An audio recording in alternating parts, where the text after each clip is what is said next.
Tonight, we're going back to the early 60s and the golden age of Italian sword and sandals epics. Stick around for ripping muscles and togas, scaly skin monsters, and casts of thousands.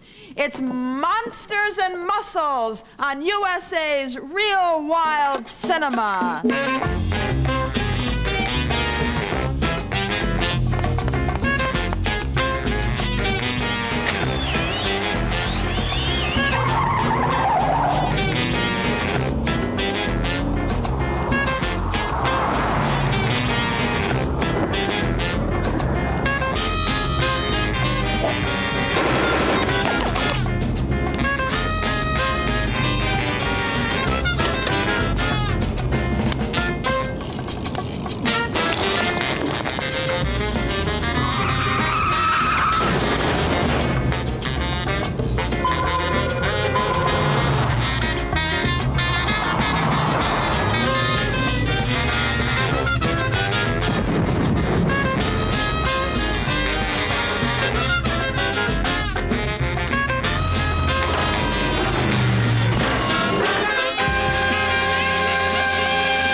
Welcome to Real Wild Cinema.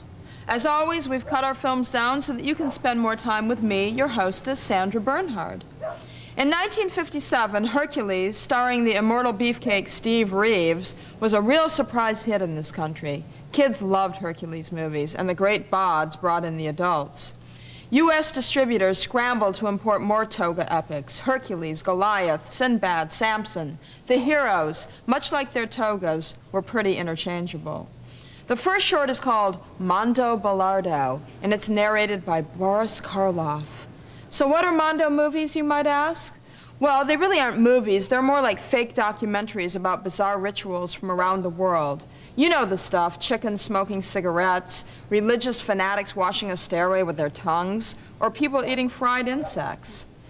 This particular short might have been an early inspiration for today's popular behind the scenes of the making of those swimsuit issues, but that's purely speculation on my part. Enjoy Mondo Balordo, Making of a Muscle Man. Atlas was a strong man, and he was reincarnated as a book of maps. Ajax was a powerhouse, and he came back as a detergent. But Hercules, mightiest of all strong men, has dozens of reincarnations, all of them working in historical, biblical, colossal films, performing superhuman exploits against the bad guys.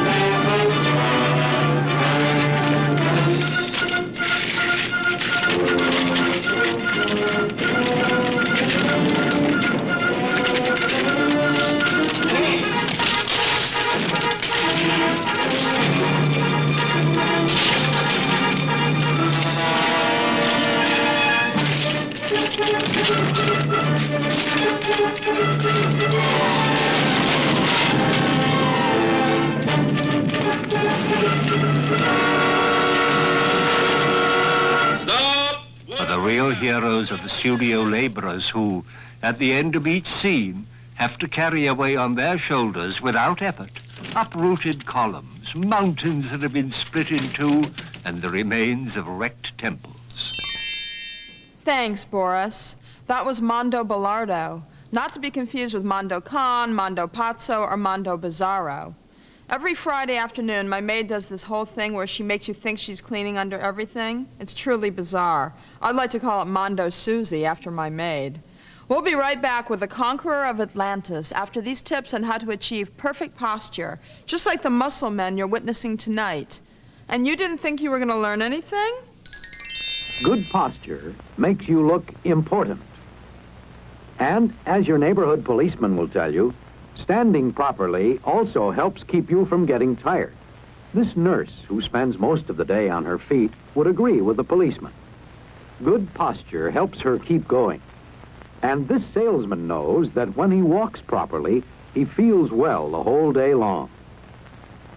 Good posture is important in any occupation. We'll be back with more Real Wild Cinema after this. According to legend, the city of Atlantis was once an island in the Atlantic that was swallowed up in an earthquake and is now under the sea. This next clip, Conqueror of Atlantis, features plenty of beautiful women and hunky men who must have had some pretty awesome earthquake survival kits, but a bad relocation service. You see, they all live together in this beautiful city built on top of a volcano, much like my Spanish bungalow that sits on a fault line. No doubt they didn't have volcano insurance, and as you'll see, it was a drag they didn't. Watch for the fabulous queen who lives in a crater. She looks like Cher in the old days. You know, back when she played Vegas, before she jumped on the infomercial highway.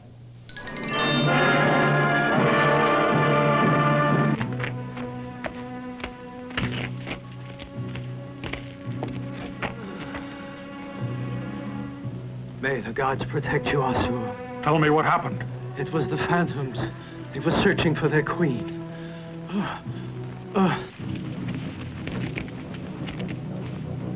It seems that we're in the hands of a devilish power. But if I can discover him, by the sword of my... What's that strange noise? Get back, Carl!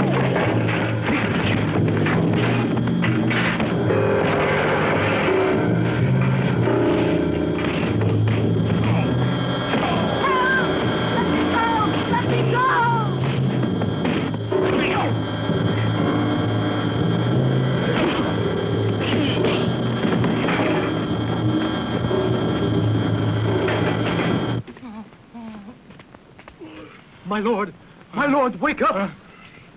They've taken my daughter, Birna. There's not a moment to lose. We must go after them at once. No, you stay. You'll never make it. We'll go, Hercules and I. Guards, come here. Collar, where are the horses? They've been scattered. We'll have to abandon the pursuit. Never. Even if I have to cross the desert on foot, somehow I'll find her. Birna! Wait for me. Birna! Hercules. By all that's holy, these tracks lead directly toward the mountain of the dead ones.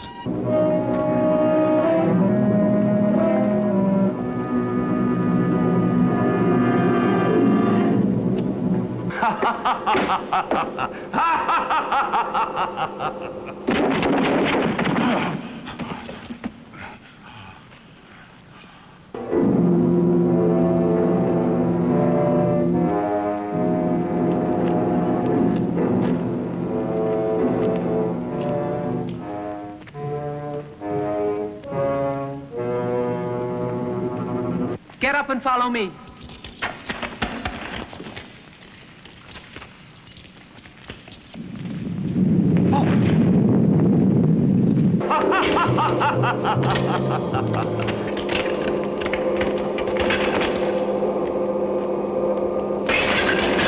Out of our way!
To you strangers, I bid you welcome to our royal palace.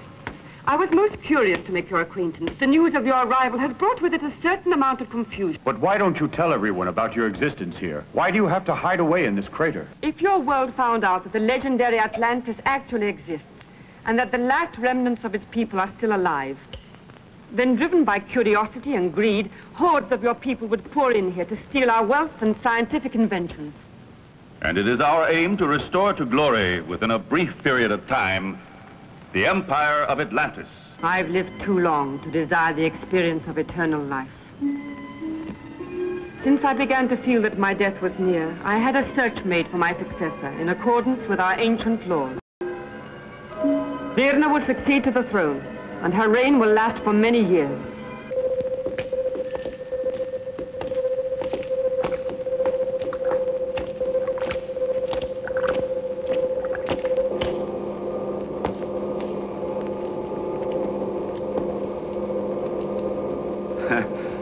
Our golden phantoms. You see, the sheiks all blame one another for the misdeeds of my little golden children. Of course. The peoples of the desert will certainly get together one day, and then they are going to make you pay a heavy price for all of the misery that you have brought down upon their heads. A rota that supplies the energy vital to our entire city. What the devil is happening now? This palace is built upon an enormous cushion of gas under pressure that constantly gushes up from the heart of a volcano. Come over here. The pressure is regulated by these levers, opening up various safety valves situated in all four corners of the city.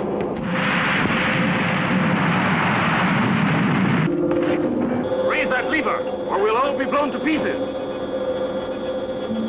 Lady, you fool, or I'll kill you this very moment. Move faster, faster, you swine. Push harder.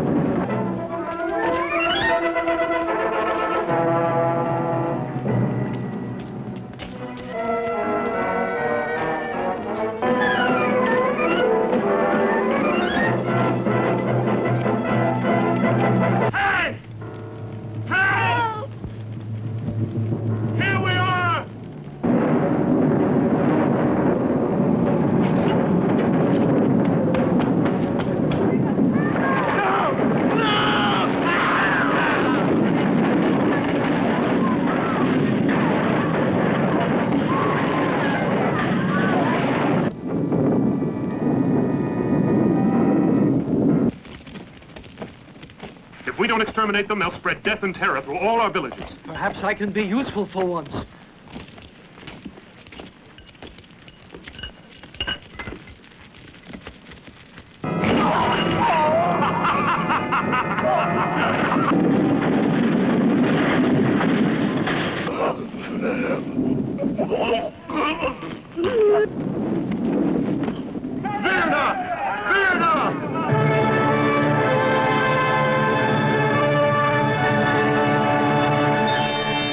Wow, don't you just love happy endings? I don't want to diminish the efforts of our hunky hero, but wasn't it awfully convenient to have that villain just blurt out the secret on how to destroy his city? And how about that cast of thousands I promised? Something, huh? Every one of those people worked for a bologna sandwich and a snapshot with a star. You know, I tend to shy away from movies that have a cast of thousands, like Braveheart. I'm sure it's great, but I have this thing where I can't go to a movie that has that many extras. It's too confusing. Next, our feature, Medusa versus the Son of Hercules, and a conversation with my special guest.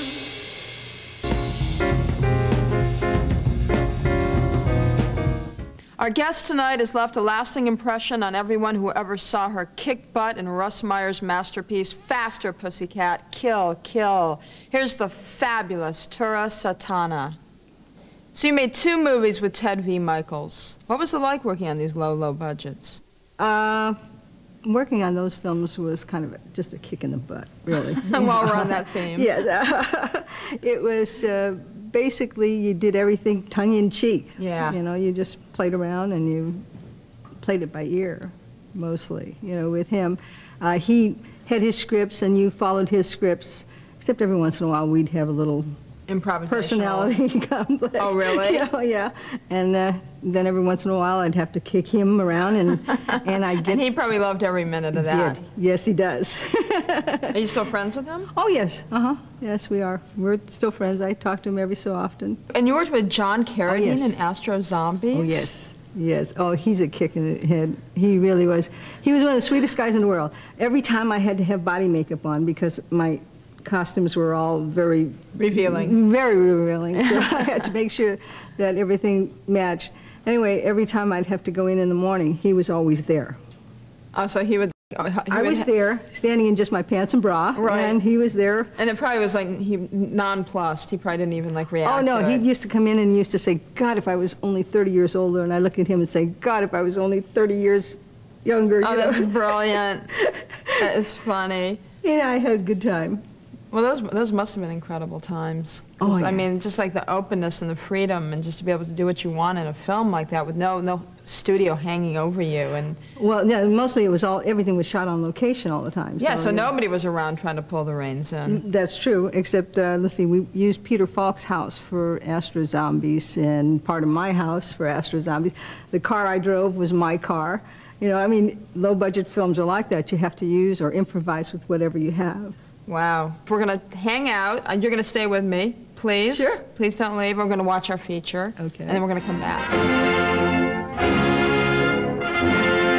Tonight's feature, Medusa versus the Son of Hercules, was made in 1962 and directed by Albert D. Martino. In mythology, Medusa is a gorgon, an evil witch with snakes instead of hair. And if you look into her eyes, you immediately turn to stone. Don't get too scared. This Medusa looks more like a walking tree trunk from a bad Halloween party. Enjoy part 1 of Medusa versus the Son of Hercules. It's one hell of a Greek tragedy. Sons of Hercules! My prince, this road is leading us into the dragon's country. We ought to avoid it and find a way that will take us further inland. The men are beginning to worry.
That means we're lost, Prince Alcir. The victims is the Medusa.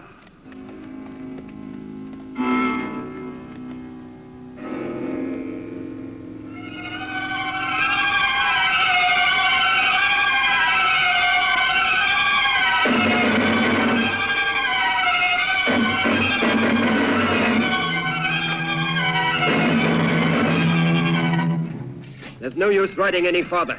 That would be foolish. If the Medusa should take us by surprise, our flight is hopeless. We must wait for her here and attack her with all our force. But don't let her look you in the eye, whatever you do, for that's how she turns men to stone.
go back to Argos. Turn back to Argos! I'm afraid a war is inevitable now. Perhaps it will be the ruin of my people. Wars are decided on battlefields. And besides, you have me. We're too few, even if you are with us. In a war with Argus, we'd be unprotected. All the best warriors we had been eaten by the dragon, or else they'd been turned into stone by the Medusa. And one of them was my brother, Alcinous. I know. Those monsters make Argus undefeatable. They say that if the Medusa dies, the stones will come back to life again. Is that true? I only know that it's an ancient legend. There's no way of knowing whether it's true or not. The Medusa may live forever. We still have one chance, Andromeda. I'll speak to the king. Perhaps I can convince him. But that's too great a risk for you to take. I'll have to try. Get on your horse. To your horses. Escort the princess back to Serapis.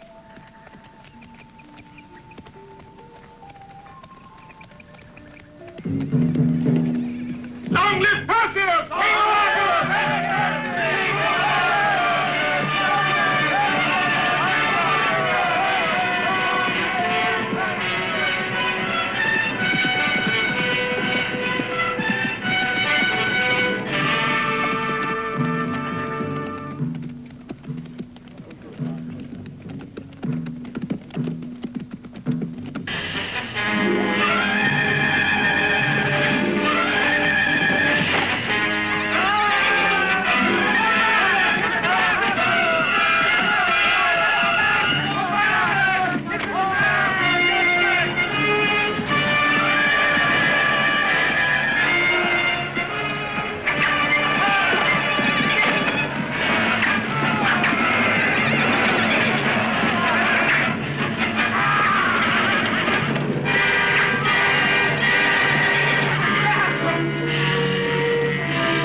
That should convince you that you've seen the last of Perseus. We can go back to Argos. We'll collect the army, and as soon as possible, we'll invade Serapis. It's not bad enough our hero has to deal with Medusa. Now he has to battle creepy monsters. Stick around. I think I'm falling in love with that handsome son of Hercules. You don't think he's gonna die, do you? But I'm sort of in love with the Medusa as well. Please don't make me choose. It's so frustrating to be just a spectator in life, isn't it? Might as well grab a little vino, a little angel hair, a little tiramisu, and prepare for an exciting mano-a-mano finale, complete with a dramatic death scene. Enjoy the eye-slashing conclusion of Medusa versus the really cute son of Hercules.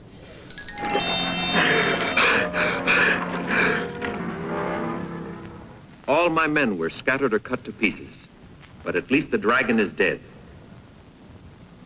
Now Argus is open to invasion on that side. If your army can launch a surprise attack, the war will be over.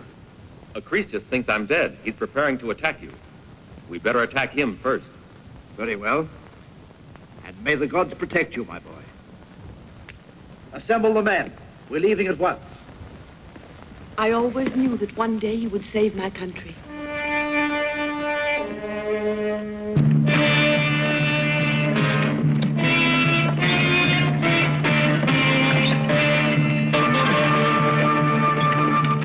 only one hope left. I'll find the men who scattered into the forest and we'll attack Acrisius. Stay here with us. We need you right here. You must trust me.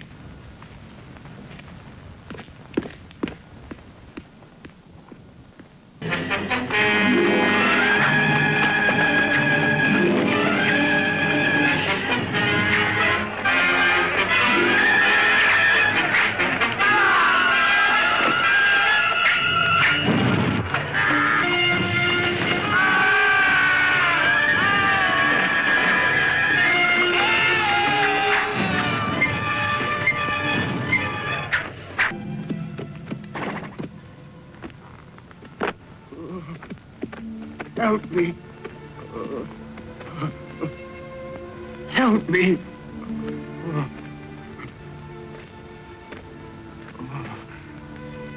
What happened? A trap was set for us. The few who managed to fight their way out and avoided being captured have all been turned to stone. In the valley of the Medusa. There's no hope any longer. Yes, there is. I'll go to the valley of the Medusa and bring them back. There's no use trying. Others have thought they could. Before you. The valley is filled with our men. Alceus and his companions. I will have to try.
The Medusa is dead! You must come back to life! The Medusa is dead! The Medusa is dead! I killed her myself! I killed the Medusa! I killed her so that you could all come back to life and carry out our vengeance!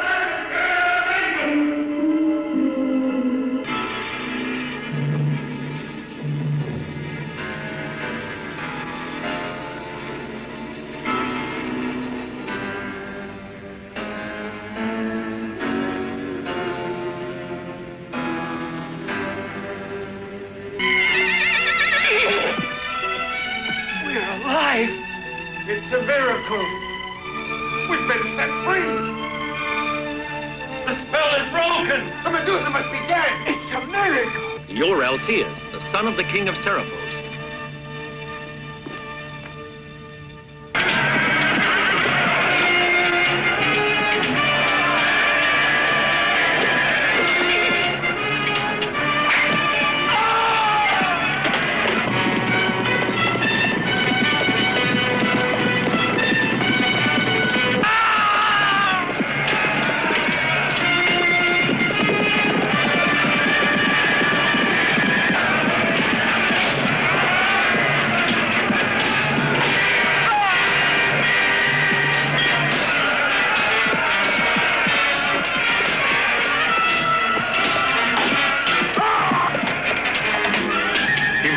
careful.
As long as there is me, there'll be sons of Hercules.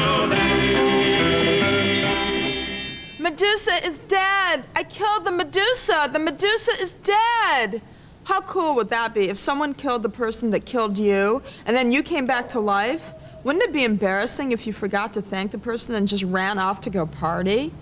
Grab some calcium pills, get those shoulders back, stick those breasts out, and we'll be back with more of our guests and some Japanese monsters!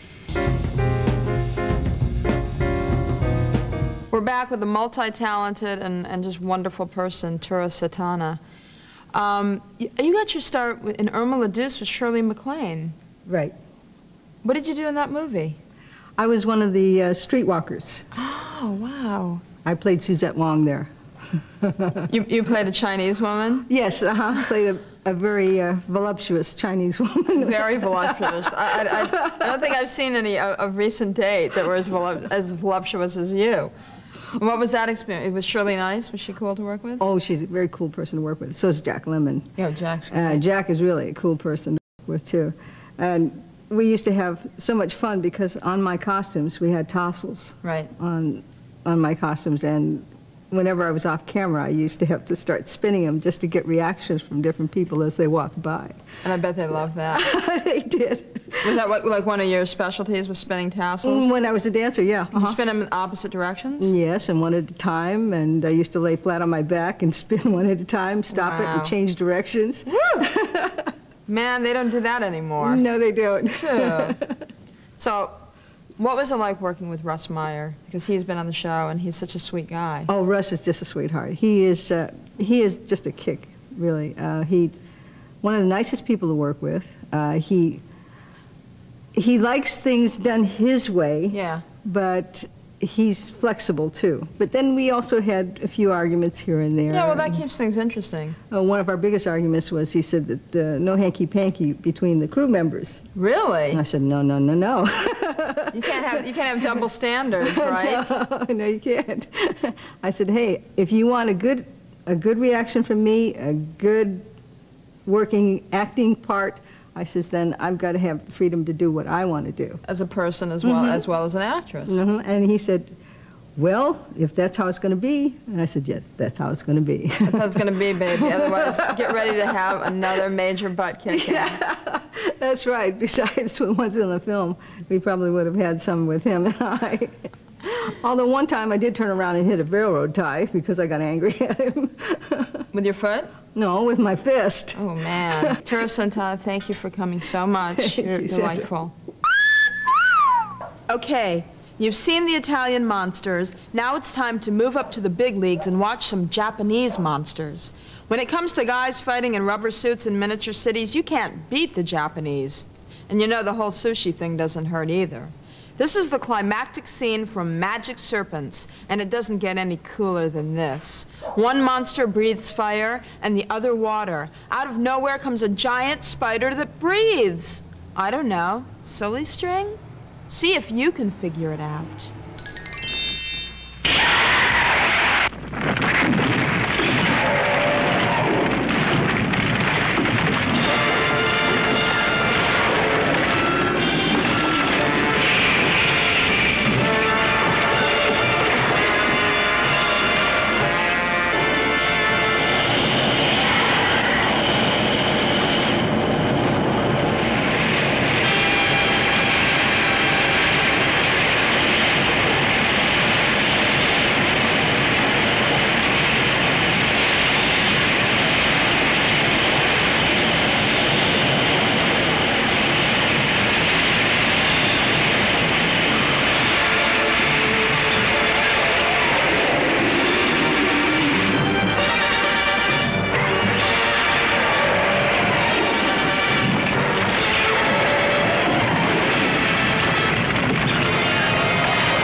pecs and scaly claws coming your way after this break.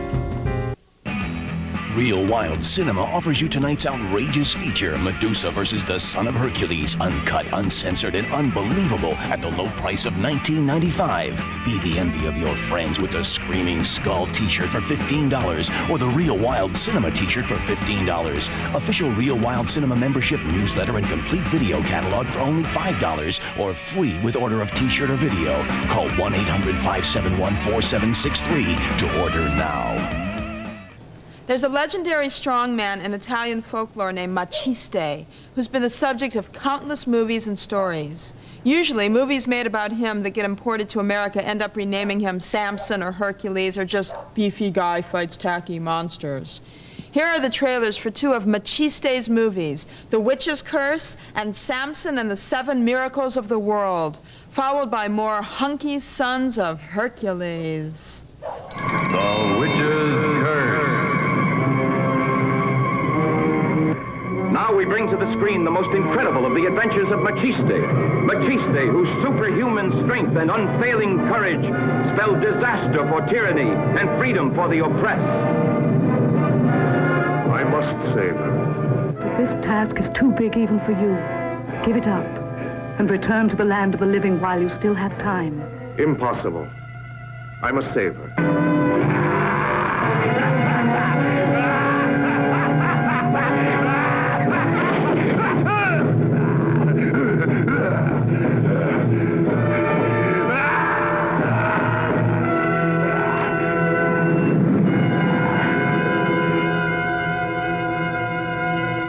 Meet Vanya, and decide whether she, with her seductive charm, is trying to help or hinder Maciste, as his search for truth leads him deeper into the unknown chaos of eternal damnation.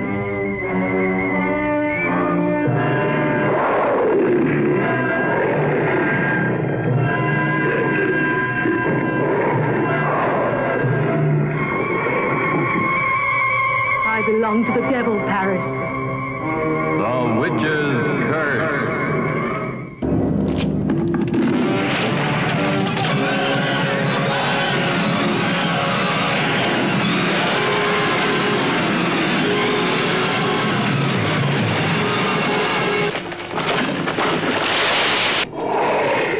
Miraculous in his courage, pitting his strength against flesh-tearing fangs and claws. Samson, summoning a people to battle against ruthless oppressors.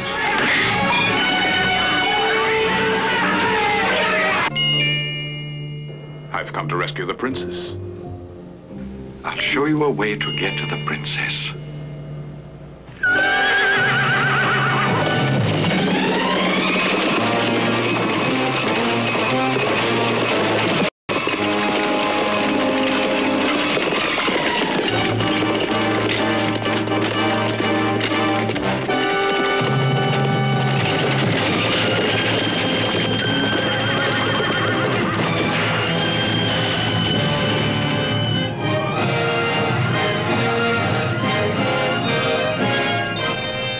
Until next week, I'm Sandra Bernhard, and this is Real Wild Cinema. Good midnight to ya.